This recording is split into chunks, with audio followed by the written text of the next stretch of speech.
Hi there, I'm wearing an Omnimask. This is a clear front respirator. This is how it looks out of the box, and I'm going to show you some modifications that you can do step by step to make the sound quality better so it's not so muffled, make it more aesthetically pleasing to look at, and also make it safer.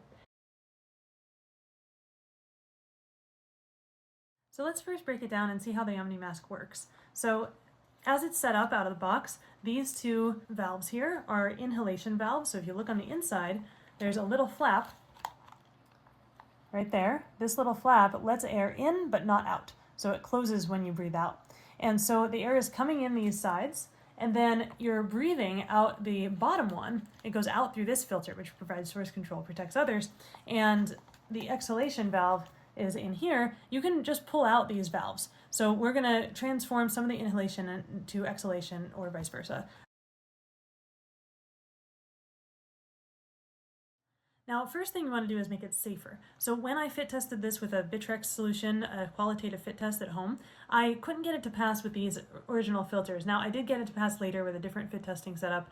So it does work if you are able to install the filters exactly perfectly in these circles. I think I couldn't quite get it right with my fingers, but I did pass the fit test at home then when I upgraded to better filters. So what you want to do is first upgrade to the 3M filters with the adapter. So on omnimask.com you can buy the adapters that you can put a pancake filter in instead of the small white filters that come with the Omnimask. And this I would highly recommend. It really ups the safety quite a bit. Your fit factor is going to be much better with these. And you can either do a pancake filter that just does particle filtration like the 2291, or maybe something with a little bit of gray color, which indicates it has carbon filtration, which is good for filtering like gases, for if there's wildfire smoke and there's a lot of gases you don't want to be inhaling in the atmosphere. Something like this will help too, some nuisance level filter like the 2297. But make it a pancake size because the cartridges were too heavy and pull on my face and sort of screw up the fit.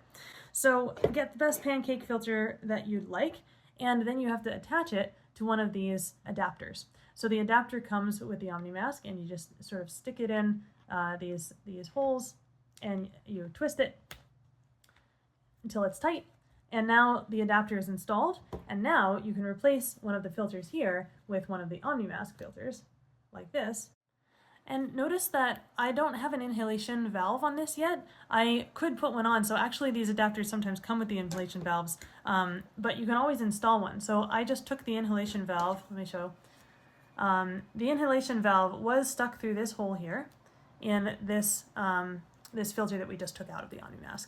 You can just take that right out, just pull it out, and then put it in the other one if you want it to be an inhale only valve, which can help with the airflow in the mask if you're just inhaling through the sides and exhaling out the bottom. Okay, I had to actually take off the pancake filter to get the inhale valve in, but you just poke it through that hole and it should be sticking out. This little post sticks out on the same side as these three plastic pieces that you put in the hole to connect it to the filter. So now you line it up like that. You line up and you put it in and you twist until it clicks, and then it clicks in place. That's really secure. And now you can just put it in the Omnimask hole where you took out the other filter, because we can just pull them out right out of the whole mask, and just press it into the silicone. And this takes a little bit of effort. And once it's all snug like that, you can test it a little bit, make sure it doesn't fall out easily, make sure it's smooth and lined up with the holes, make sure the inhalation valve nothing funny happened to it. And now we have the mask with one 3M filter and one regular filter, and you can see the size difference. The size difference is quite big, but it's worth the safety upgrade. So then you do the same thing with the other inhalation valve. You attach another filter to the other side and put this right in like that. And there we go. So now we have two inhale valves on 3M filters. And this is how it looks at this point. You're a lot more protected with the 3M filters, and the bottom is still just the regular filter that comes with the Omnimask. Now you can also put a 3M filter on the bottom as well, but I'm going to do something different for the bottom to make the sound a little better. Now, still at this step, if it looks a little ugly with the big pancake filters, they're gray, they have crisscross, they have numbers on them. Some people are wearing this mask as an aesthetic thing so that they can show maybe lipstick or facial expressions. So if you want to cover up these filters with something safe that doesn't affect the fit factor that much and doesn't affect the breathability that much, one solution is to get extra large headphone covers, and then you can just sort of wrap them around. So here I chose the color red. They come in many different colors, and you can actually just wrap the cover over the filter. And since it's just a cover, it's sort of just like putting a cloth mask over your aura to make it prettier. It's just really a decorative thing. This has been fit tested by different fit testers. You can go on the Fit Test for Everyone server to learn a lot more about fit testing of masks to make sure that this doesn't affect the safety of the mask. And it doesn't indeed affect how it connects to the actual mask, and so it is a safe modification to do. So we're going to do this on both of the filters. And there we go. This version of the mask now has two red pancake filters. You can make them blue, you can make them any color you want. I'm still inhaling, and you can see them actually go in as I inhale. And the mask doesn't fog up because, again, I'm exhaling out the bottom. So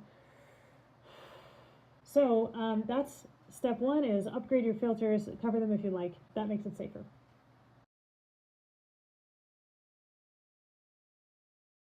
Now, step two is improving sound. So this exhale filter muffles a lot of the sound, even the air that's actually coming out of the mask, and then the plastic muffles all the sound that's going forward. So removing this exhale valve, of course, is not safe as it is. It has a big hole in it. But what you can do is put a speech diaphragm in there instead. And so what you can do is take another mask that has a speech diaphragm, like this RU8500 North. It's a Honeywell mask.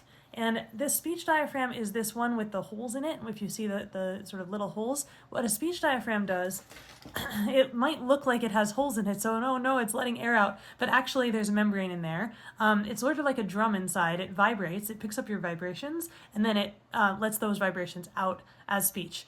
So it's just translating sound. It does not let air through. So what happens if you put the speech diaphragm in here?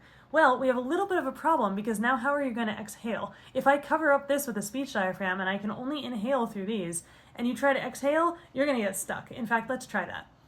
So to put the speech diaphragm in the mask, you actually just push it through, just like you do with any of the valves. Just push it through the hole, because there's, again, already a hole here. You just line it up and push it until the silicone sort of wraps around the middle. Here we go. So there is the how it looks on the outside. See, it's all nice and sealed around here. I have fit tested in a port account with this modification. It is completely airtight. There is an inner part here. This part sometimes gets a little wet around the edges, so it does accumulate moisture a little bit more than it does with the valve at the chin, but you just make sure you wipe that down between uses, and you should generally clean the Omnimask anyway. It goes in the dishwasher. It's dishwasher safe as long as you remove the filters. So yeah, so this is how you can make the speech diaphragm. So for sound, this is going to be great, but I'm worried that I'm not going to be able to exhale.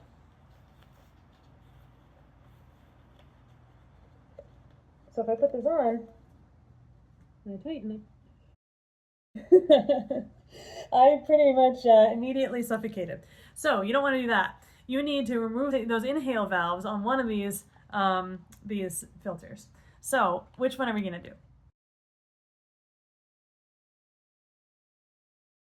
Well, there's a couple options here. You could turn one of these into an exhale valve if you use the original filters, but you can't use one of these pancake filters with an exhale valve. It just doesn't fit in the apparatus. So instead, what I do is I just take out the plastic inhale valve, this little tiny flap here. That's the thing that's stopping the air from going out. And so I took that out, and now what that means is this pancake filter can go in and out. And this one only goes in, and I find that helpful. You could actually take both inhale valves out, but I find it helpful for airflow, for things to generally go in one way and just exhale all out one side, so that it's not sort of fogging up the front at all. So that's the setup I do. And so then I put it back on. There, now I'm breathing nice. I'm not getting stuck.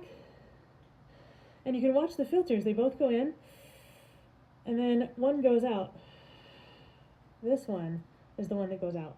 So this is completely sealed against my face, absolutely no air movement through here. And you notice, especially if I point my chin up a little bit, the sound is going to be a lot more audible than it was before with the exhale valve in. So this is a good modification. The speech diaphragm, I'm noticing, helps me socialize in this. As a sort of face-to-face contact, you're at a party, you're mingling kind of mask. This is great. People love it. It looks like, oh my god, it's going to look awkward, it's going to look weird on my face at first. Actually, I find people love it, and they really respond to me really well when they can see my face and hear my voice. And after a while, they don't care about the weird filters on the side of my face. So this is a very good setup already. And now let me throw a couple more modifications to keep this fit stable, keep it more comfortable, make it more aesthetic.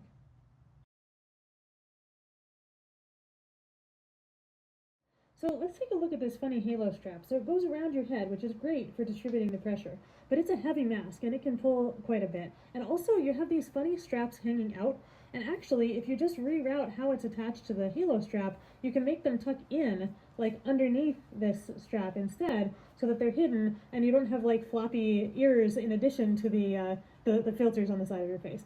So let's examine what we can do with these straps. And also the straps tend to stretch over time. It's a heavy mask, it pulls the straps down, and it can adjust the fit so that's not great over time. After several days of use, you have to readjust it. And so there's some things you can do to make it stop pulling and stop slipping as well. So let's just take this strap entirely out of the halo strap. You can adjust it up here, but you can also just take the strap out of the plastic halo that it comes with. Pull it out this way. Okay, so I have disconnected one of the head straps from the halo strap, and notice it goes through here behind the filter and down to the neck strap. These neck straps you're supposed to buckle behind your neck. And what I notice is that as I'm wearing it, the heaviness sort of pulls the mask down and pulls the strap sort of through these holes more than I want it to. So there's something that you can put in here, like a slide buckle, or you can even like tie a knot in here or something once you get the adjustment right. Just put something in here that sort of prevents it from sliding back and forth, and I'll show one example. So this is a little buckle you can get that makes it slide resistant. So you can just take it out of the top here and slide this through just like you would an ordinary buckle. So in one end and out the other. Here, I'll show in one side. And then out the other side to make it a little buckle. You can loop it a couple times to make it tighter if you want. I just do it once like this. And then once you slide it all up to where you want it to be, then you reinsert the strap into the Omnimask on the other side. And so you have something much tighter here now that's not going to slip. And so then you can reattach it to this halo strap. Now the way you want to reattach it to the halo strap to not make it stick out like this is a bit of a different insertion process, so I'll show that now. You want to go in from the outside onto the bottom rung. Okay, so in the bottom, and I need it pretty tight, so I'm going to do it right up to there, and then into the middle one, right, and then back through the top. And then finally, to make it all extra tight so that there's no slippage, you want to put it in again through the bottom, right, back through here, and then that's really going to tighten up this bottom part by sticking it back through so that it's coming back out the bottom. Okay, so now you can see I fixed one side so that this strap is actually tucked right under here naturally. This one's still flopping out, so I'm going to fix this side now too in the same way, and you can see how much better it looks. One quick video not on my face here just to show the setup. So I just redid this strap now that goes in and in the bottom, out the middle, in the top, and then out the bottom again. I just adjust this top strap so that this flap is pretty small, and then I pull the rest through to the height I want it here, also pretty small for me. And then if the neck straps are too long at the end, because I pulled it all the way through and now we have a floppy neck strap, then you just tighten the neck strap and it's just a usual buckle tighten. Okay, so there we have the halo strap with the extra flaps tucked underneath instead of out on both sides, and the slide buckles are on both sides here. So the fit is really tight and it's keeping me safe and you people can hear me, and this is a good basic setup. So now we'll add a microphone for extra quality.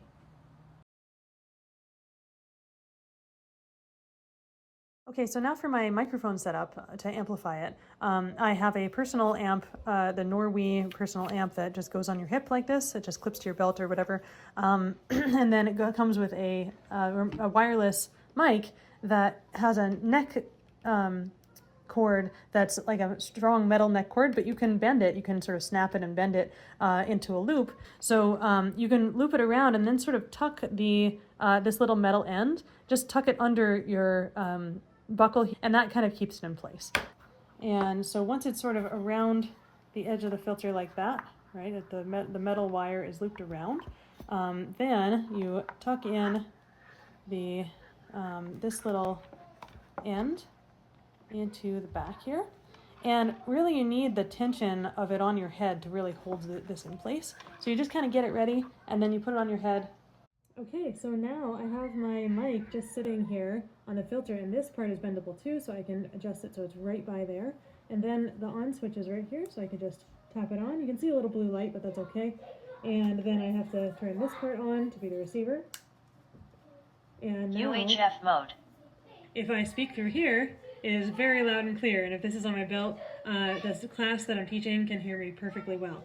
So for a large audience, I do recommend this because the Omnimask does not project enough, even with the speech diaphragm alone, without the microphone.